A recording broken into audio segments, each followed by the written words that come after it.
আসসালামু আলাইকুম প্রিয় ভিউয়ার্স, সবাইকে শুভ সকাল।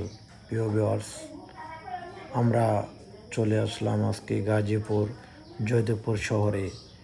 জয়দেবপুর শহরটা আসলে পানিতে তলিয়ে গেছে বোঝা যাইতেছে, কিন্তু আসলে সেটা বৃষ্টির পানি। যেমন বোঝা যাইতেছে 2004 সালের বন্যা হয়ে গেছে। আসলে পরিবেশ আমরা নিজেরা যদি ঠিক না রাখতে পারি, তাহলে সরকার কিছুই করার নাই।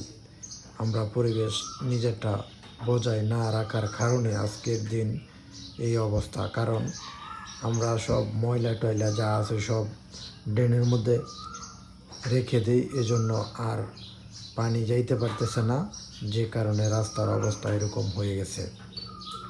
সবাই আমার ইউটিউব চ্যানেলটি সাবস্ক্রাইব করে আমার পাশে থাকবেন। ধন্যবাদ আপনাদেরকে প্রিয় ভিউয়ার্স। দেখা হবে নতুন কোনো পরবর্তী ভিডিওতে। এ পর্যন্ত আমার পাশে থাকুন। আসসালাম।